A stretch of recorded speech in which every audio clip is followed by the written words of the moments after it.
Andika Rizky Saputra. Saya mahasiswa Universitas Pamulang, reguler C. Di sini saya akan membahas tentang balance scorecard yang kelompok saya bahas dengan judul perspektif pelanggan dan perspektif proses bisnis internal. Di sini saya akan menjelaskan lebih detail ketujuan sistem pengukuran kinerja.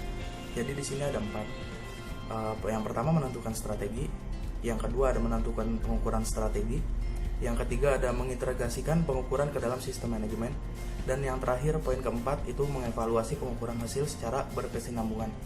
Jadi di sini menurut Robert dan Anthony, tujuan dari sistem pengukuran kinerja adalah untuk membantu dan menetapkan strategi. Dalam penerapan sistem pengukuran kinerja, di sini 4 konsep dasar tadi yang udah saya sebutkan di awal.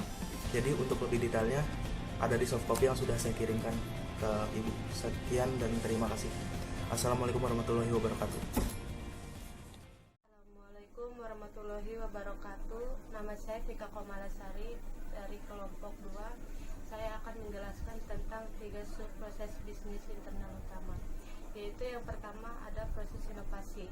Dalam proses inovasi, unit bisnis itu meneliti kebutuhan pelanggan yang sedang berkembang atau yang masih tersembunyi, dan kemudian menciptakan produk atau jasa yang akan memenuhi kebutuhan tersebut.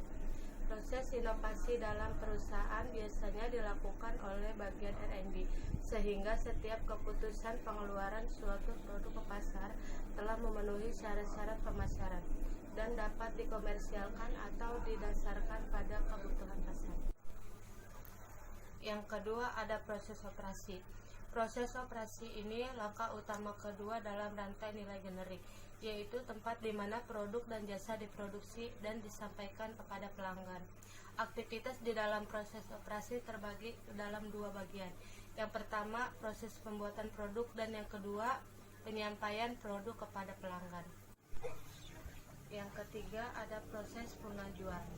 Langkah utama ketiga dalam rantai nilai internal adalah layanan kepada pelanggan setelah penjualan atau penyampaian produk dan jasa. Aktivitas yang terjadi dalam tahapan ini misalnya penanganan garansi dan perbaikan penanganan atas barang rusak dan yang dikembalikan, serta pemrosesan pembayaran pelanggan. Terima kasih. Assalamualaikum warahmatullahi wabarakatuh. Saya Rustam dari kelompok 2. Di sini saya akan sedikit menjelaskan tentang langkah-langkah mengimplementasikan balance scorecard. Yang pertama, kita harus menerjemahkan visi, misi, dan strategi perusahaan. Yang kedua, kita harus mengkomunikasikan dan mengaitkan berbagai tujuan strategik dari BSC itu sendiri. Yang ketiga, kita harus merencanakan, menetapkan sasaran, dan menyelaraskan berbagai inisiatif dari rencana bisnis. Dan yang terakhir, keempat, kita harus meningkatkan umpan balik dan pembelajaran strategi. Mungkin itu saja yang bisa saya jelaskan. Terima kasih. Assalamualaikum warahmatullahi wabarakatuh. Saya Ilham dari kelompok 2. Nani? Saya akan sedikit menjelaskan tentang keterkaitan antara perspektif pelanggan dengan perspektif bisnis internal.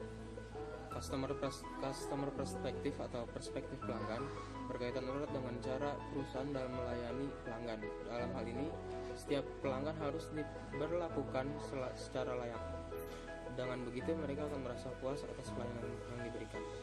Dan pelayanan yang puas akan bergantung bagaimana bisnis internal mengelolanya. Maka perlu adanya perspektif bisnis internal yang diterapkan oleh perusahaan, karena di dalam perspektif bisnis internal terdapat 3 sub, di mana sub tersebut terdiri dari proses inovasi, proses produksi, dan proses pelayanan terhadap pelanggan.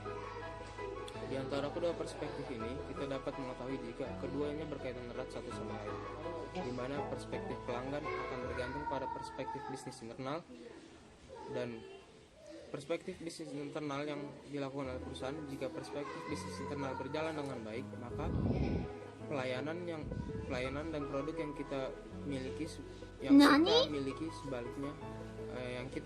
sebaiknya keinginan pelanggan tertentu bersumber dari perspektif pelanggan yang nantinya harus kita siapkan dan diolah pada perspektif bisnis internal. Maka sebuah perusahaan sangat perlu menerapkan kedua perspektif ini. Demikianlah yang dapat saya sampaikan mengenai keterkaitan antara kedua perspektif yang dapat diterapkan dalam perusahaan. Kurang lebihnya mohon maaf. Assalamualaikum warahmatullahi wabarakatuh. Assalamualaikum warahmatullahi wabarakatuh. Saya Okta Kusti dari kelompok 2 ingin menjelaskan tentang manfaat dari balance scorecard. Manfaat balance scorecard terbagi menjadi 3, yaitu 1. Balance scorecard mengintegrasikan strategi dan visi perusahaan untuk mencapai tujuan jangka pendek dan jangka panjang. Yang kedua, balance scorecard memungkinkan manajer untuk melihat bisnis dalam perspektif keuangan dan non-keuangan. Dan yang ketiga, balance scorecard memungkinkan manajer untuk menilai apa yang telah mereka investasikan dalam pengembangan sumber daya manusia, sistem, dan prosedur demi perbaikan kinerja perusahaan di masa yang akan datang. Terima kasih.